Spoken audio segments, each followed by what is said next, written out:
విశాఖలోని శ్రీ చైతన్య కాలేజ్లో దారుణం చోటు చేసుకుంది. కళాశాలలో డిప్లొమా చదువుతున్న విద్యార్థి భవనంపై నుండి దూకి ఆత్మహత్య చేసుకుంది. కాలేజ్లోని కొంతమంది అసభ్యకరమైన ఫోటోలు తీసి బెదిరింపులకు గురి చేస్తున్నారని, అందుకే తాను ఆత్మహత్య చేసుకుంటున్నట్లు తన తండ్రికి మెసేజ్ పెట్టి ఆత్మహత్య చేసుకుంది. ఇలా ఇబ్బంది పడుతున్న వారు అక్కడ చాలా మంది ఉన్నారని, తన చావుతో అందరికీ న్యాయం జరుగుతుందని మృతురాలు మెసేజ్లో పేర్కొంది. ఘటనపై కేసు నమోదు చేసుకున్న పోలీసులు దర్యాప్తు చేపట్టారు.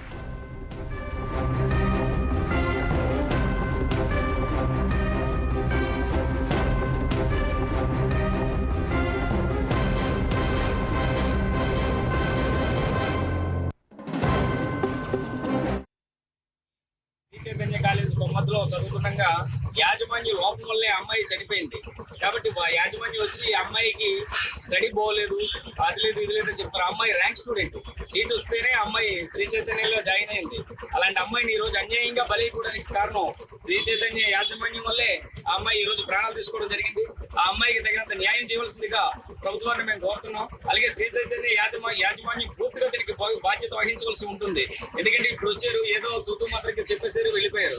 ఏమీ జరగలేదండి, ఏమీ కాదండి. ఆ అమ్మాయి స్టడీ ల్యాక్ ఇదే అని చెప్పేసి వెళ్ళిపోతారు. మేము ఇప్పుడున్నప్పుడు కూడా ఆ అమ్మాయి ర్యాంక్ స్టూడెంటా కాదా అని గత చదివిన కాలేజ్ స్కూల్లో కూడా మీరు స్టేట్మెంట్ చేసినట్లయితే ఆ అమ్మాయి ఎలాంటిదని తెలుస్తుందని చెప్పి సభముఖంగా తెలియజేసుకుంటున్నారు. ఆ అమ్మాయికి తగినంత న్యాయం చేయవలసిందిగా మేమందరం కోరుకుంటున్నాం.